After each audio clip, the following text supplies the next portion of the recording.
Tonight, RCMP arrests 16 people in Richmound, including the self-proclaimed Queen of Canada.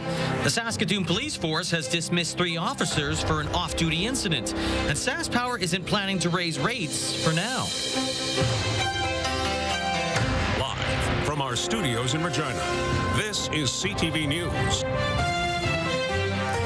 Good evening. Since the self-proclaimed Queen of Canada and her followers set up residence in the small village of Richmound in 2023, residents there have been asking when RCMP would get involved. Well, that answer came today as an RCMP-led operation entered the compound, arresting 16 people. Angela Stewart has the latest. You're under arrest. All right. Calm down. It all unfolded at 4:30 this morning when RCMP executed a search warrant at the village's former school. Mounties moved in after a report of someone in the building being in possession of a firearm.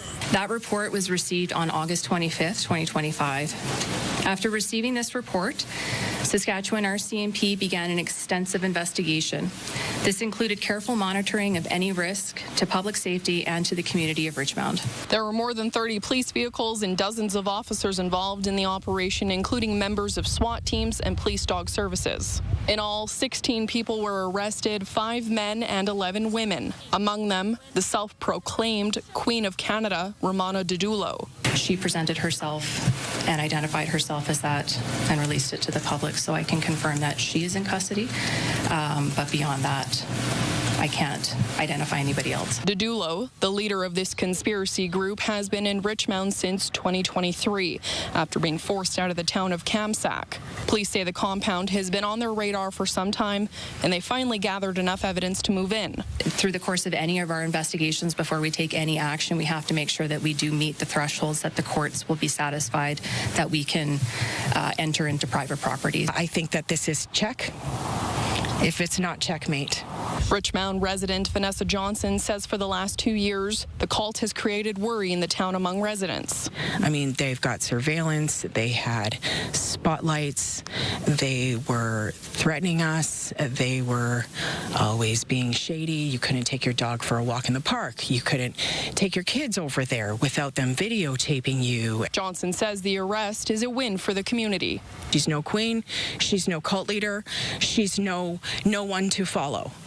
I really do think that even if they do stay, this has just kind of given us a little bit more momentum on our side. It's a win for us. It's a win for us regardless.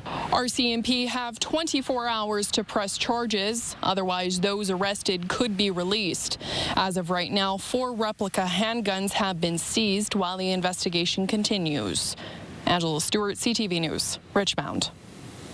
In Saskatoon, 3 police officers have been dismissed by the service following an off-duty incident last year. Carla Shinkaruk has those details.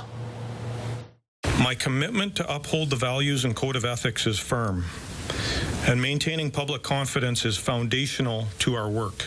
Saskatoon Police Chief Cam McBride told a news conference Wednesday 3 members of the Saskatoon Police Service have been dismissed as unsuitable for police service under the Police Act. 2 of those were let go just Wednesday morning. The 3 members consist of 2 constables with 9 and 10 years service and a special constable with 2 years service. It all centers around an off-duty gathering in September of 2024. While the events that occurred at a house party precipitated the need to investigate, the investigation grew to include additional allegations of misconduct. 2 other members who were also part of the case were reinstated and returned to work in April 2025 following the investigation. McBride said to his knowledge the scope of this action has not happened previously. He wouldn't elaborate on the allegations that the dismissed members were associated with a biker gang, but did say this. Part of the investigation included allegations that a relationship pre-existed, and that was part of the investigation. That lengthy investigation was conducted by SPS Professional Standards. One of the 3 members has indicated at this point that they plan to appeal the decision. According to McBride, this investigation was responsible in part for changes to the SPS policy around member association to groups, including gangs. We've had a very robust conflict of interest policy, but it did not include undesirable association component to it, and we do have that now. The Saskatchewan Serious Incident Response Team, or CERT, is continuing to investigate one aspect of the incident. Carla Shinkaruk, CTV News, Saskatoon. A Saskatchewan town and surrounding RM are both out hundreds of thousands of dollars after an apparent fraud. The town of White City and the RM of Edenwald said they lost a total of nearly $700,000 to a sophisticated fraud scheme. Now, in the scam, the fraudster electronically posed as the wastewater authority, jointly owned by the two municipalities. Police were immediately notified, along with financial institutions, when the activity was discovered last month. Both municipalities are cooperating with an RCMP investigation into the incident, which they say is isolated and did not result in any taxpayer or ratepayer information being compromised. White City and the RM are taking steps to prevent similar issues going forward. Residents in Regina and Moose Jaw are being asked to conserve water as the water treatment plant that serves both cities faces a power outage. According to the City of Moose Jaw, the power outage has resulted in a lower water supply. Work is happening to fix the problem, but in the meantime, people are being asked to reduce their water usage by not filling pools, watering grass, or washing vehicles, among other things. City spray parks in Moose Jaw are also being shut off for the season. Regina has brought in similar precautions. The City of Regina has emergency water wells that can supply about a third of our drinking water, and then we have additional water reservoirs that supply water to residents. We are implementing these voluntary measures now to ensure that we continue to have enough supply for residents to drink, as well as for fire flows, etc., for our fire hydrants. Water conservation measures were put in place earlier this year due to upgrades to the water facility. Prior to that, there haven't been any measures in place since 2015.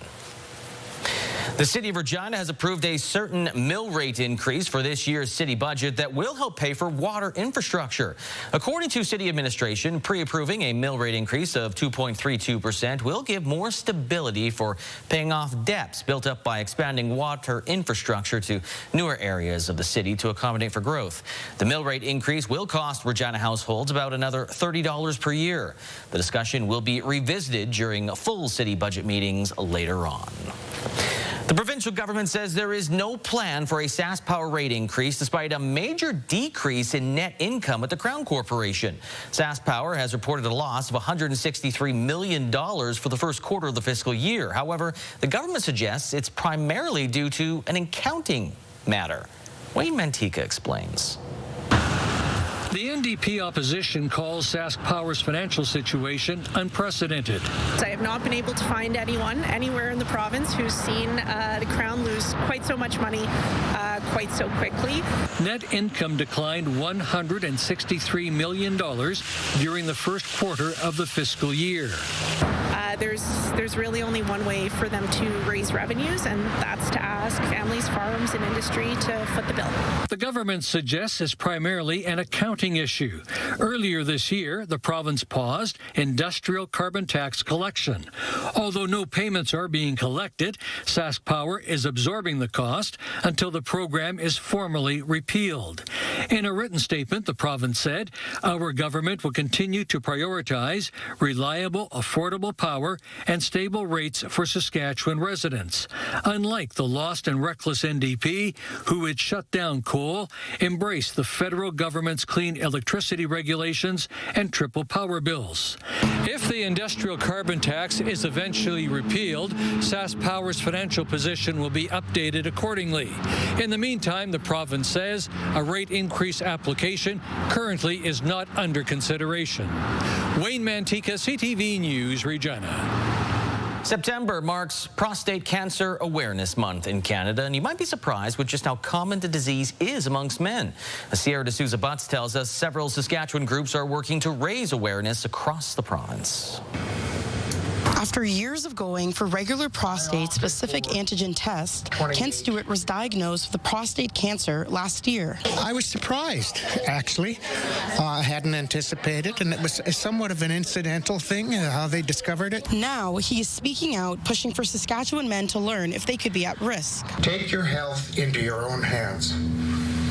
Mind your prostate. September is Prostate Cancer Awareness Month, and cancer foundations across Saskatchewan are bringing awareness to the disease. Many people don't realize how common cancer is in general, but prostate cancer specifically for people with prostates in Saskatchewan. 1 in 8 Canadian men will face a diagnosis in their lifetime, but the probability for Saskatchewan men is even higher, seeing rates closer to 1 in 6 or 7 men. Fro says because there was limited awareness about the disease when he was diagnosed in 2011, he aspires to keep the conversation moving. I had to go find that information, and it felt very hard to do it alone until I found the support group in Regina, which was like an oasis in a desert. Several research projects are on the horizon at Regina's Alan Blair Cancer Center, along with comparing current treatments to other provinces and enrolling in international national trials. Money that we raise through the Prostate Cancer Network support group and through the Prostate Cancer Awareness Month goes a long way in accomplishing that, not only present treatment, but for future treatment options. People can show their support for the cause by wearing blue ribbons or lighting up their homes in blue all throughout September. Sierra D'Souza Butts, CTV News, Regina.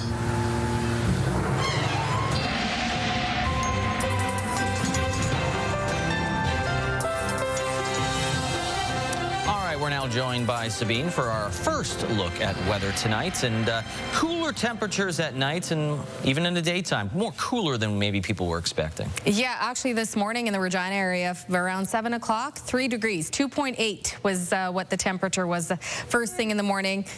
Perfect for some, maybe not so great for others, and that's actually going to be the story as we head into tomorrow. It looks like we're going to see Saskatchewan kind of split right down the center, where the west will see temperatures closer to seasonal and the east will see rain and cooler temperatures, cooler even than what today was. You can see on the radar satellite we do have some rain making its way through northern Saskatchewan, and as we head into this evening, we're going to see more of that rain making its way, primarily staying in eastern Saskatchewan. I'll show you that more as we head into your forecast, but temperatures right now, you can see kind of the split right there as well. Southwest, temperatures still sitting in the 20s, whereas in eastern Saskatchewan, Hudson Bay, Yorkton sitting in some cooler temperatures. The average is about 20, well, not 27 degrees. The average is usually about 22, 23 degrees. We got up to 17 today, but as we head into tomorrow, it's going to be even cooler than 17 degrees. And like I said, we can expect some rain in the forecast, but I'll have all those details coming up in your full forecast. Thank you, Sabine. The future of the Marquis Downs race track in Saskatoon up for discussion at an executive committee meeting this morning. Hallie Mandrick has the details from Toontown. What's left of Saskatoon's horse racing track could be heading for demolition. To refurbish it, there would have to be a use for it. Horse racing is not a financially viable business, and so then we need to look at what's beyond. The Marquis Downs racetrack had to cancel their 2020 season due to the COVID-19 pandemic and has never been able to fully reopen since. Now, Prairieland Park is seeking to find a new use for the land. At this time, the plan is just for the demolition of those buildings that are at end of life, and then just to do a gravel parking lot as a interim additional parking on the facility. The land is owned by the City of Saskatoon and leased to Prairieland Park. While the parking lot is an interim solution, committee voiced concern regarding the lack of a master plan, which would outline a long-term solution for the space. You have lease of that land because you provide amenities to the city, and a gravel parking lot is very uninspiring. And I do hope to see a master plan or a vision come back to us. Hill says a master plan is in the early stages of development, and his team hope to have it ready in 2026. The gravel is a temporary process. We are in the process of creating a master plan that will have a greater view of what we're going to do for the future. Following discussion during the committee meeting on Wednesday, the measure will now go before City Council for approval. Hallie Mandrick, CTV News, Saskatoon. Saskatoon Mayor Cynthia Block introduced a motion to re-examine smoking restrictions in that city. The committee is seeking a report outlining smoking regulations in other cities and the unintended consequences of smoking in shared living spaces. Now, the goal of the report is to reevaluate Saskatoon's regulations, particularly near public places such as patios and playgrounds. Still ahead, Mark Carney and his cabinet talk economy during a two-day retreat. And Conservative leader Pierre Poilievre calls for a stop to the temporary foreign worker program.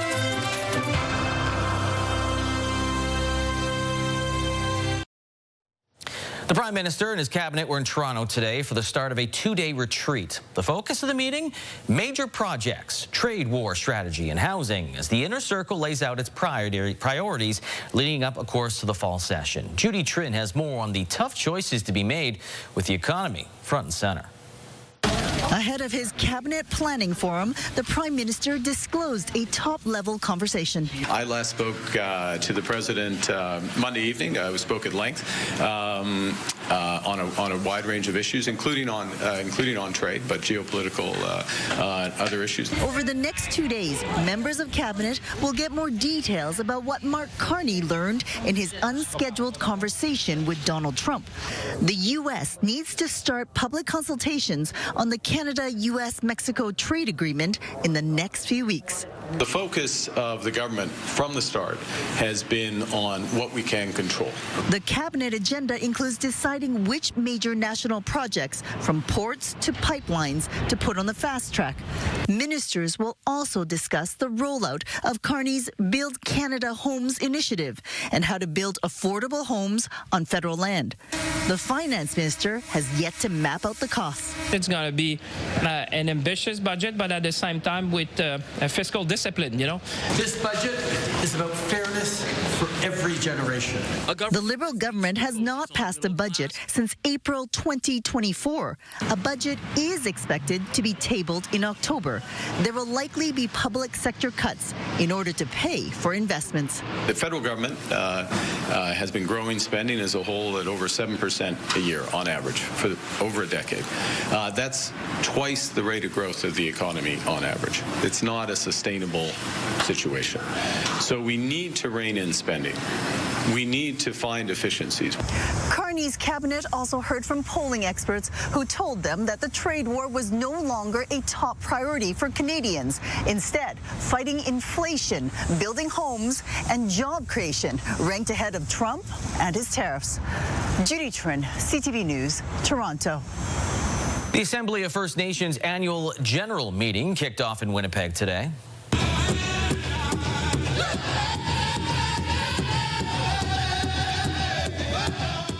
Over the next 3 days, delegates from more than 600 First Nations across the country will discuss a number of key topics, including closing the First Nations infrastructure gap, advancing First Nations policing, and harm reduction strategies on substance abuse. Conservative leader Pierre Poilievre called on the federal government to end the temporary foreign worker program, proposing that permits be wound down until the program ceased to exist. The leader says those largely low-paying jobs could be filled by Canadians, but as CTV's Rachel Aiello reports, it might not be that simple. Conservative leader Pierre Poilievre wants to abolish Canada's temporary foreign worker program and to stop issuing visas for any new temporary foreign workers coming into the country. Prime Minister Mark Carney said today Cabinet is discussing how the program is working, but asserted it'll continue to play a part in Canada's immigration system. When I talk to businesses around the country, particularly in Quebec, but elsewhere across the country, their number one issue is tariffs, and their number two issue is access to temporary foreign workers. Poilievre's plan includes a carve-out for agricultural labor and an up to 5-year transition period for regions with ultra-low unemployment. The turnover is insanely high. It's really hard to fill those labor needs domestically. This 8th-generation farmer said the suggestion has tilled up a lot of concern in his community. I don't know how you do away with a temporary foreign worker program in totality without potentially harming the agriculture streams. Migrants' rights advocates say what Poilievre is proposing wouldn't come close to solving this country's employment challenges and accused him of leveraging division over immigration to get back in the national conversation. Temporary foreign workers are in agriculture, they're chefs, they're infrastructure workers. These are not summer youth jobs, right? So linking the two is as bizarre as sort of linking, the wages in Ontario with the weather in Saskatchewan. The Federal Immigration Department said today that fewer new temporary workers entered Canada in the first half of this year compared to 2024, and continued reductions are planned. Rachel Aiello, CTV News, Ottawa. Alberta's government is pausing its order to remove books with, quote, sexually explicit content from schools by October the 1st. That's after it directed schools in the province to ban certain books. It'll be paused for a couple of hours while the ministerial order is rewritten. The direction will be to take books with pornographic images out of the libraries and to leave the classics alone. I think that there was some misunderstanding of the order. But we should fund experts like teacher librarians to ensure that we're having the right materials in the right classrooms for the right ages, instead of just banning everything willy-nilly, which is what this ministerial order attempted to do.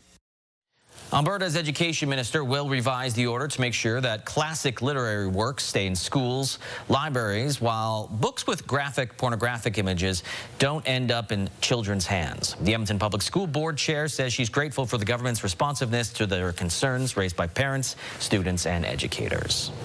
WestJet announcing a deal to buy dozens of new aircraft from Boeing, its largest ever aircraft order with the company. The Calgary-based airline says it has ordered 60 new 737-10 MAX narrow-body aircraft with an option for another 25. It has also ordered 7 787-9 Dreamliner wide-body aircraft with options for 4 more. No financial terms have been revealed, but WestJet says the deal increases its order book to 123 aircraft and 40 options. Health officials in the Gaza Strip say more than 30 people have been killed today as Israel's military presses ahead with its latest major offensive. Humanitarian groups say Israel has intensified air and ground assaults on the outskirts of Gaza City, and the death toll mounts from the Israeli-Hamas war. So does hunger. The Gaza Health Ministry says 5 adults and 1 child have died from malnutrition over the past day. That brings the total to about 367. Ukraine President Vladimir Zelensky is in Paris today meeting with French President Emmanuel Macron. Macron says France and Europe's other Ukrainian allies are ready to offer security guarantees the day a peace deal is signed. Zelensky says the cooperation and support from Europe and the United States are crucial to achieving a stable peace in Ukraine.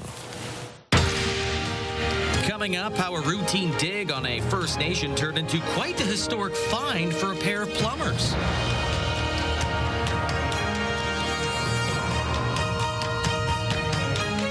The NFL season kicks off tomorrow night. In the morning, we're getting a preview from our friends at TSN, and we'll be live on location with the red-hot Regina Thunder. News, weather, and traffic. It's everything you need. CTV Morning Live, weekdays 6 to 9.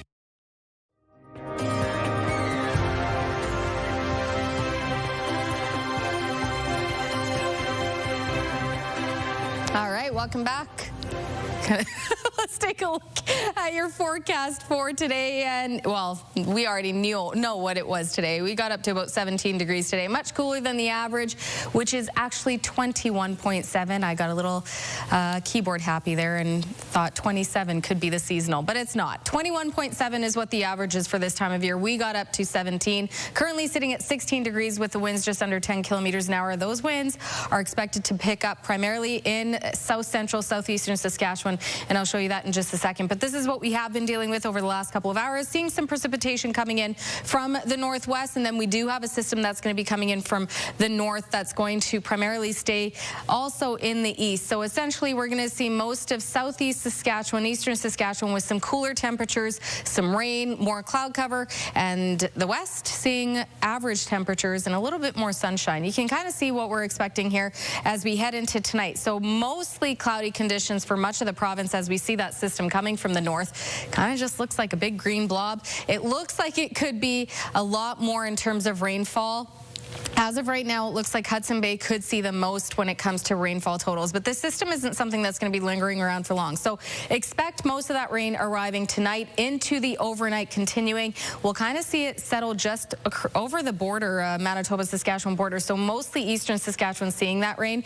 And as we head into tomorrow morning, we will see a little bit more of that rain continuing into the late morning and even into late afternoon. And then by later into the afternoon or early evening, we'll start to see more of that rain clear out. Again, you can see kind of that split. The east seeing more cloud cover, a little bit more scattered precipitation down in that southeast corner, and the southwest, mostly west, seeing clearer conditions compared to the east. And that'll continue as we head into Friday evening when we see most of that cloud cover start to clear out, leaving us with more sunshine for the weekend and expect to see a little bit more of warmer temperatures. But this is what we're looking at for rainfall totals between now into Friday evening. Again, 9 millimeters expected for the Yorkton area. Melfort could see about 3 millimeters, but it is, again, mostly the Hudson Bay area that could see up to about 15 millimeters of rain. And just trace amounts for Saskatoon, Moose Jaw, even the Regina, Estevan area, not seeing a whole lot when it comes to rainfall totals. Temperatures, though, a lot cooler than even today. 12 degrees for L'Orange tomorrow, 13 for Prince Albert, 17 for Lloydminster, and 15 for La Loche.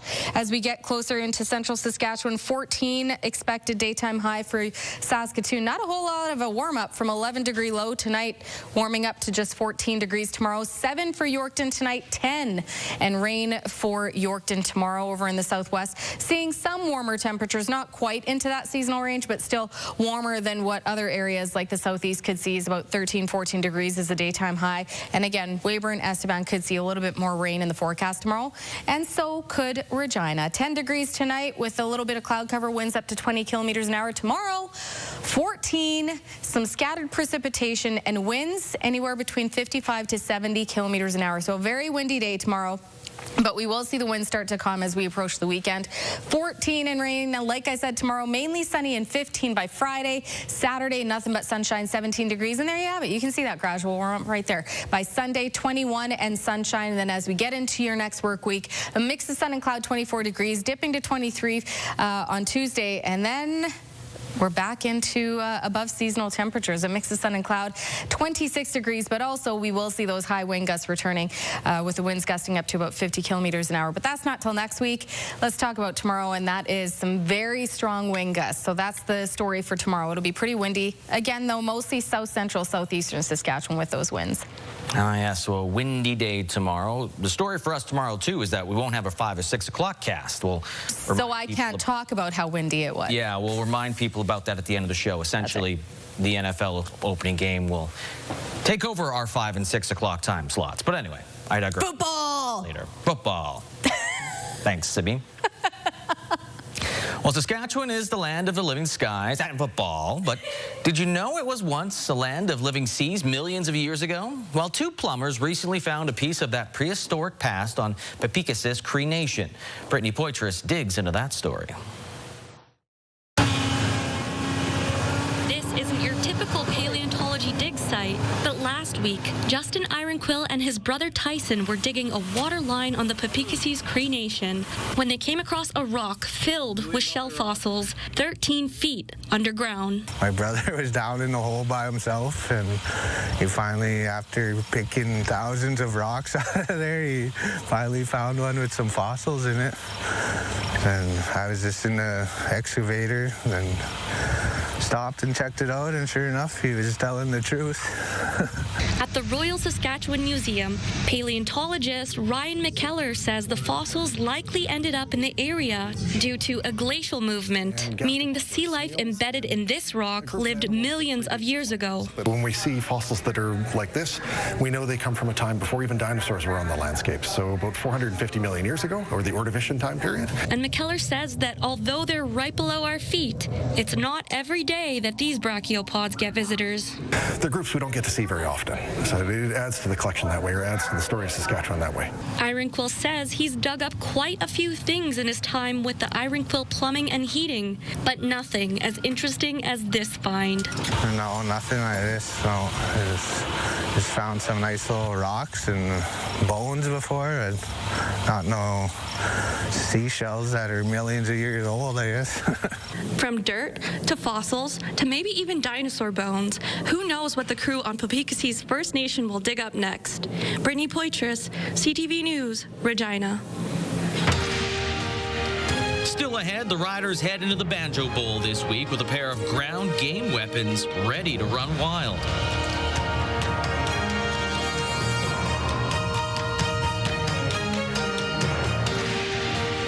Wardrobe consideration in part by Colin O'Brien Men's Shop. Riders back at practice for the first time since their Labor Day Classic victory, trying to repeat the result this Saturday in Winnipeg for the rematch. Now, the good news on the injury front, no one who played last Sunday missed or was limited at practice today. Offensively, the running game will once again be pivotal for the Riders, and not just from A.J. Ouellette. Jacob Carr has more. The Riders rode the running game to a victory during the Labor Day Classic, spearheaded by A.J. Ouellette's 89 yards and a touchdown. He says a balanced offensive attack has been a key to the Riders' 9-2 start this season. Yeah, I mean, it's extremely important. It puts more stress on the D coordinator, right? When we're coming out there, we're running the ball well, passing the game well. It's just a coin toss on what to call after that. Riders head coach Corey Mace says now that Ouellette is fully healthy, he is showing why the Riders signed him in 2024. But it was Ouellette's backup that perhaps made the biggest splash over the weekend in limited duty. You know, having Mario come in, with his, his story of adversity, even with us, you know what I mean, and having his opportunities and making the best of it.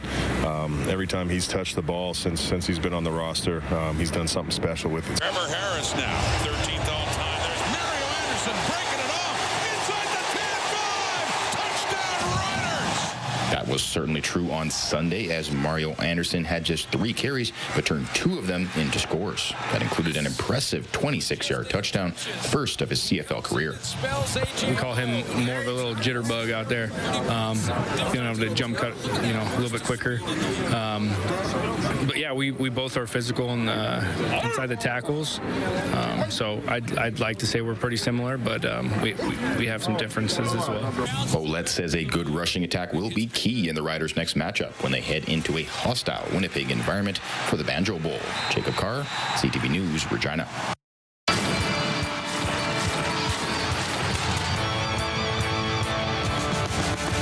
Kate's in for another edition of X's and O's and a Labor Day Classic victory for the Saskatchewan Roughriders. Now they got to find a way to get a victory out of Winnipeg. So you saw the formula a little bit of how to beat the Bombers. Yeah. And when you take a look at defensively, man, if you can pressure Caleros like that front 7 did, you got a pretty good chance. You're not used to seeing that against this Winnipeg O-line. No, I definitely feel like Zach Caleros doesn't necessarily trust his receivers as much as he used to or something. I know maybe we'll see Dembski have a bit of a better game. I know Schoen came back. That was big for them. And they did try to get the ball to Brady Oliveira as well. But Zach just hasn't looked as comfortable this season. I don't know what's going on in his head or with his body or anything like that. But at the same time, the Riders' defense is a formidable opponent and has been pressuring a lot of QBs. And I think that can creep up in your mind as well, Lee. So I think he was hearing a little bit of footsteps, which is good for the Riders and the pressure that they were getting, as well as the DB. So I think that for sure, just kind of keep maybe throwing some funny looks at him, throwing, maybe a little extra man blitz from time to time, just so he doesn't get comfortable back there, because he will be at home, so the noise won't be a factor. So we'll just have to see if we can continue to get some good pressure early and kind of not let him settle in and get comfortable. Yeah, they didn't run the ball a lot with Oliveira. That shocked me. They seem to be going with the pass a lot. Defensively, in the defensive backfield, yes, Tavon Campbell, big play on that 2-point conversion, but they're still giving up those big plays. 3 passing plays for the Winnipeg Blue Bombers that went for 30-plus yards. They're still giving up those big plays. Yeah, and that's kind of just the nature of the defense that they play. Like, they're not going to send a bunch of pressure. They're going to hopefully let those front 4 get home. I was going to say Mark Carney, but Malik Carney, the Prime Minister, he's been getting home, and he's been a big factor. He was a huge huge factor in that game. Yeah. And I think that, you know, Coach Mace is just content with letting those front four do their thing, maybe run some games and stunts with them, maybe send a linebacker from time to time. But the DBs are going to sit back, and sometimes when you sit back, you kind of lull yourself to sleep at times. And then we've got some good receivers on the other side of the ball. They're kind of finding maybe those soft spots in the zone, and then Zach Caleros is still one of the most accurate QBs. So it's just a tough task to keep a talented receiving core like that, along with Zach Caleros, like just completely out of the big play category. They're going to make some plays. It's just about keeping them out of the end zone and then getting those turnovers, whether it be through a strip sack or through a tip and an interception or something along those lines. But I still feel like this defense, even the secondary, has been playing great football. So I expect that to continue even in a tough road game in Winnipeg. And being in Winnipeg, that run game is going to be important to kind of open up that passing game. Mm-hmm. What are your thoughts on not just A.J. Ouellette, but Mario Anderson all of a sudden showing he's got some strength on that one touchdown run? Yeah. Had a couple of tackles. I feel like Mario kind of got humbled. Mario Anderson got humbled a little bit, just getting cut from the team, right? And then kind of realized, okay, he got a second chance, and now he's taking full advantage. So he was running with a lot of energy. You could tell he was excited when he got in the end zone, pounding on the helmet and just really running with a lot of authority. And then obviously he's got A.J. Ouellette, who's a good mentor and a back in this league and runs physically as well. So I thought I was really impressed with their totals, right? A.J. had like 90 yards, and then Mario comes in and scores a big play and gets in the end zone twice. So I think that definitely the run game, the offensive line playing better. I don't know what it is about those Stampeders that have given them some trouble, but any other team, this offensive line has been blocking it up great, protecting Trevor Harris, and just doing everything that they need to do. So I'm excited to see this run game on the road in Winnipeg. Maybe we can get A.J. to 100 yards. It's tough to do, but hey, yeah, we'll have to wait and see. And they have not won the Banjo Bowl since 2018. Willie Jefferson had a touchdown interception for the Riders. And Zach Caleros was the starting quarterback for the Riders. So it's been a while. We'll see if they can get it done. X's and O's, brought to you by Campion College at the University of Regina. Coming up, the Minister of National Revenue is putting the CRA on notice.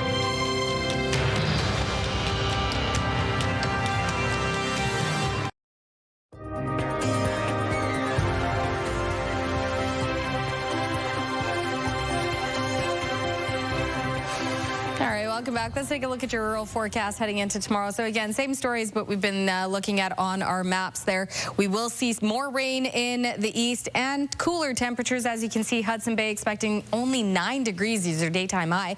11 in Melfort, 12 in Wynyard, all expecting some rain. 14 for Watrous and Outlook, and for Meadow Lake. And then over in the west, close to the western border there, Lloydminster and Kindersley, a mix of sun and clouds, 17 degrees. When we get closer to the southern border, not much change in those temperatures, but again, the west closer to what the average is. 19 for Leader, 18 for Maple Creek, and then over in the southeast there you can see rain continuing and cooler temperatures. 10 for Kenora, 11 for Broadview, 12 for Carlisle, and then Pilot Butte Lumsden could see some scattered showers throughout the day. 14 is the expected daytime high, 16 for Rosetown and Cornack, 15 and a mix of sun and cloud. Taking a closer look at Leroy, named after John Leroy, the son of one of the first families that settled in the area. Thank you to everyone that helped me figure out what the pronunciation is. It is Leroy, Saskatchewan. 13 degrees tomorrow. Expect possibly some scattered showers in the late afternoon. Winds, though, picking up to about 70 kilometers an hour.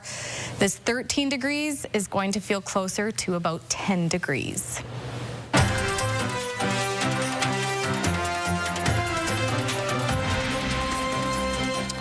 The tables are turning on the Canada Revenue Agency. When Canadians owe taxes, it's the CRA that gives them a timeline for when they need to pay. Now the minister in charge of the CRA is giving the agency 100 days to get its own act together. Sean Verdon explains why. If you're looking for help or answers for the Canadian Revenue Agency, get ready for a wait. And some are warning others about how much time they've wasted on the phone, noting the system is dropping calls before anyone answers. I'm a frustrated taxpayer right now. Janet Marinica is a former federal executive who says her back-to-back calls were dropped at 59 minutes and 59 seconds. 2 hours gone without getting a hold of anyone at the CRA call center. I have not been able to get anybody, and I'm not interested in waiting another 59 minutes, 59 seconds, and then be cut off. But she's just one fed-up taxpayer in a sea of many. The problem so well known, the Minister of Finance is giving the CRA 100 days to do something about it. In a letter to the chair of the Standing Committee on Finance, Minister Francois-Philippe Champagne says it's increasingly apparent that the CRA is not meeting the reliable and timely service that Canadians expect and deserve. The agency has been asked to take concrete steps to help Canadians get the assistance they need, Champagne wrote. This will include reallocating and adding personnel, piloting a new call scheduling system, and expanding digital services, among other measures. And even though the minister isn't committing to giving the agency more money to make things better, the union executives representing tax workers say they're happy the government is getting involved. Seems that the minister has listened to our concerns and the concerns of our members in the contact centers. Some cases, in some instances, it takes 52 weeks to get some answers or to get a file being processed. According to the Treasury Board Secretariat, in 2024, the CRA had over 59,000 employees. In March of this year, that had dropped to just over 52,000. The union suggests the shrinking workforce is part of the problem, and Janet thinks the public should take part in finding a solution. First question is, are there focus groups for taxpayers? I understand that, they'll be working with the employees and working with management, and union management will be involved, but where are the taxpayers in this? Sean Varden, CTV News. Markets, the TSX went up by 135 points today. The Dow Jones dropped slightly by 24 points. As for the Canadian dollar, it dropped almost 1/10 of a cent to 72.48 cents US. Commodity front, gold is up $26.26. West Texas Intermediate crude up $1.67, while Western Canadian Select crude was up $2.03. And gas in Regina, no movement there. We're currently sitting in most places, if not all, for $1.43.9 cents per liter.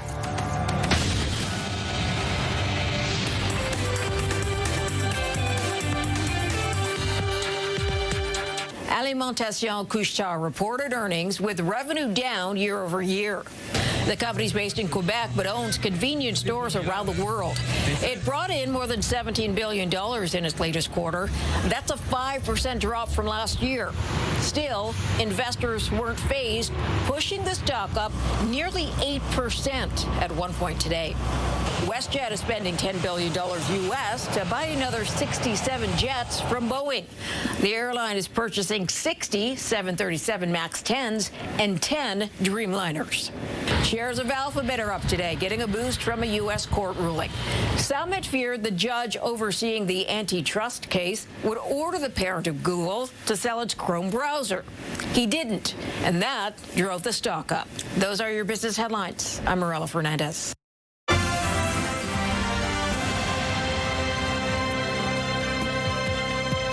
Coming up tonight after the newscast, Master Chef, followed by Match Game, some shifting gears, Big Bang Theory, E-Talk, and then you'll have your national and local news. And a reminder, tomorrow there will be no newscast at 5 and 6 o'clock because it'll be coverage of the NFL opener between the Dallas Cowboys and Philadelphia Eagles. So go to our website to get all the latest information if you're looking for that tomorrow. But let's keep on talking about today. The Riders didn't just earn a win on the weekend versus their rivals from Winnipeg. They also broke a record for the most money raised in the Saskatchewan Roughrider Foundation's 50-50 draw. Yeah, $1.48 million worth of tickets were purchased at the stadium and online, surpassing the previous record of $1.21 million. Half of the jackpot, a little more than $744,000, went to one lucky ticket holder, Brendan Abraham. The other will be added. The other half, of course, will be added to the Foundation's football initiatives across the province. And a thrilling new world record was set in the mountains of Switzerland. Lickety-split.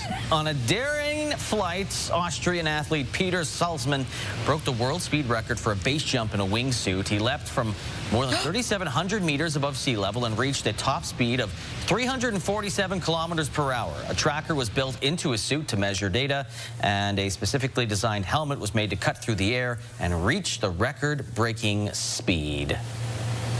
That looks scary. That is a little scary. There's a lot of speed going down there. I mean, it looks kind of fun. Would you do it? No.